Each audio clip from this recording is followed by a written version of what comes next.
The newspapers here are saying that Petliura is advancing on the city. We all hope the Germans won't let him.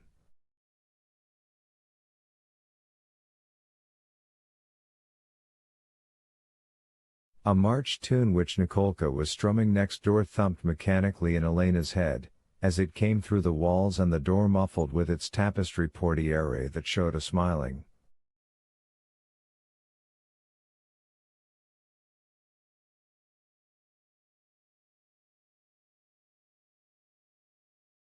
Louis XIV, one arm thrust out and holding a long beribboned stick.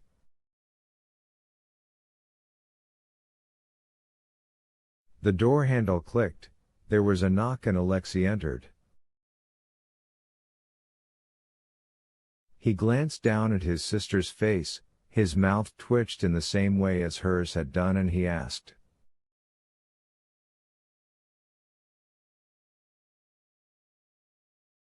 From Talberg? Elena was too ashamed and embarrassed to reply at first, but after a moment she pulled herself together and pushed the sheet of paper towards Alexei.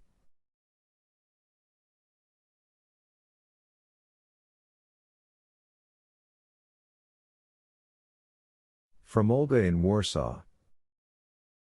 Alexei stared at the letter, running his eyes along the lines until he had read it all, then read the opening words again.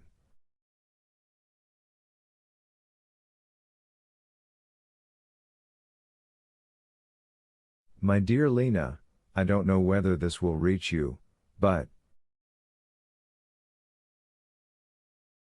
various colors played over his face. Against a background of ashen yellow his cheekbones were tinged with pink and his eyes changed from blue to black.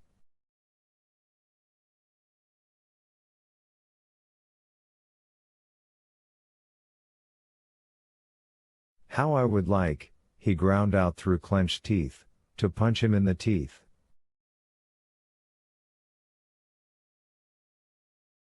Who? Asked Elena, twitching her nose to keep back the gathering tears.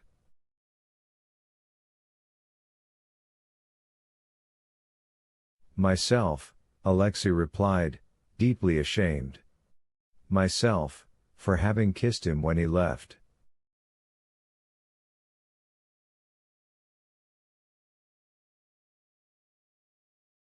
Elena burst into tears. Do me a favor, Alexei went on, and get rid of that thing. He jabbed his finger at the portrait on the table.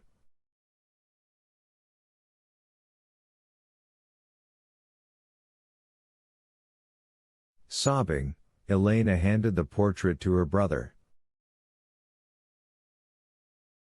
Alexei immediately ripped the photograph of Sergei Talberg out of the frame and tore it into shreds.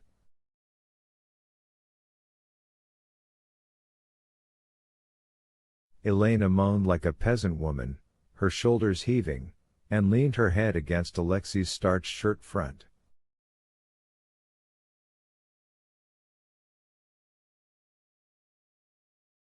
With superstitious terror she glanced up at the brown image in the icon, before which the lamp was still burning in its golden filigree holder.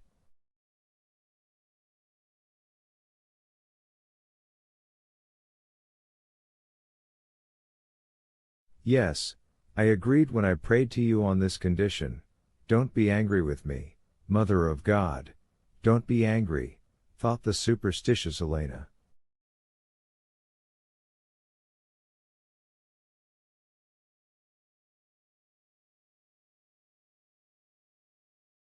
Alarmed, Alexei said.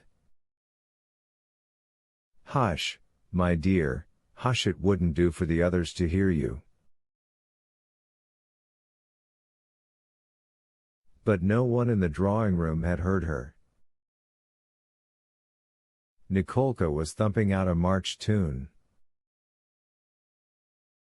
The double-headed eagle, and the others were laughing. 20. Great was the year and terrible the year of our Lord 1918, but the year 1919 was even more terrible.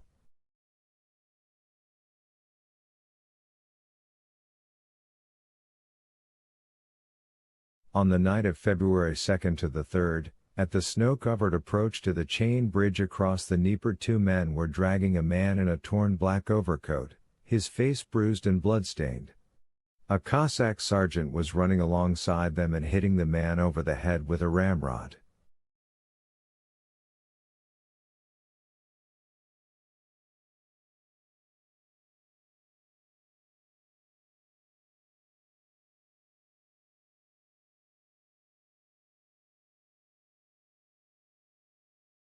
His head jerked at each blow, but the blood-stained man was past crying out and only groaned.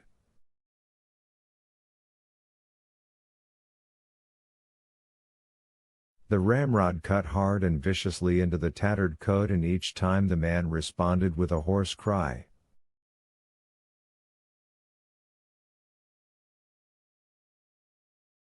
"Ah, you dirty yid!" the sergeant roared in fury. "We're going to see you shot."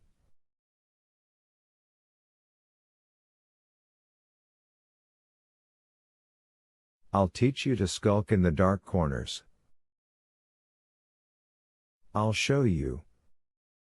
"What were you doing behind those piles of timber?" "Spy." But the blood-stained man did not reply to the Cossack sergeant. Then the sergeant ran ahead, and the two men jumped aside to escape the flailing rod with its heavy, glittering brass tip.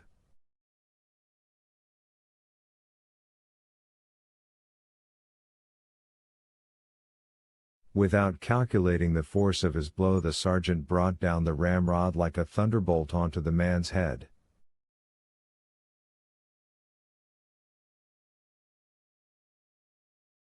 Something cracked inside it, and the man in black did not even groan. Thrusting up his arm, head lolling, he slumped from his knees to one side, and with a wide sweep of his other arm he flung it out as though he wanted to scoop up more of the trampled and dung-stained snow.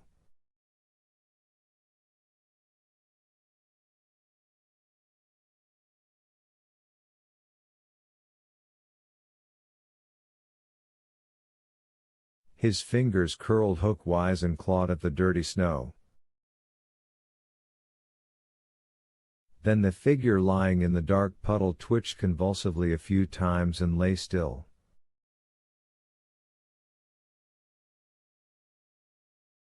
An electric lamp hissed above the prone body, the anxious shadows of the two pigtailed haidamaks fluttered around him, and above the lamp was a black sky and blinking stars.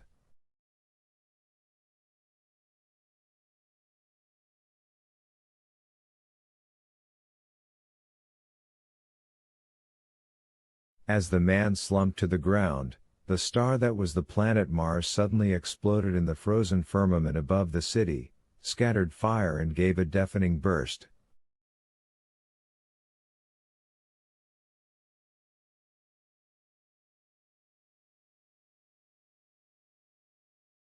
After the star, the distant spaces across the Dnieper, the distance leading to Moscow, echoed to a long, low boom.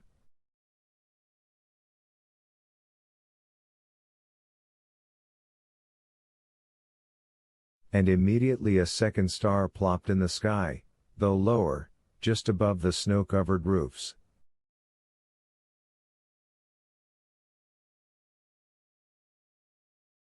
At that moment the blue division of the haidamaks marched over the bridge, into the city, through the city and out of it forever.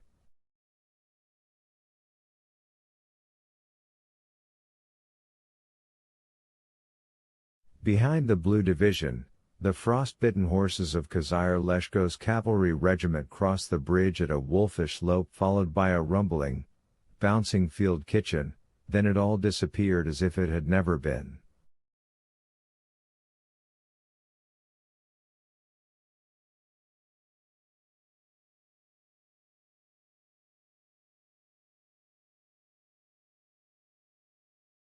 All that remained was the stiffening corpse of a Jew on the approach to the bridge, some trampled hay and horse dung.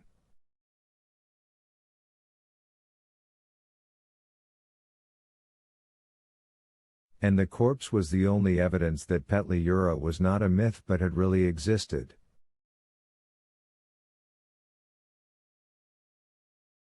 But why had he existed? Nobody can say. Will anybody redeem the blood that he shed? No. No one. The snow would just melt, the green Ukrainian grass would grow again and weave its carpet over the earth, the gorgeous sunrises would come again, the air would shimmer with heat above the fields and no more traces of blood would remain.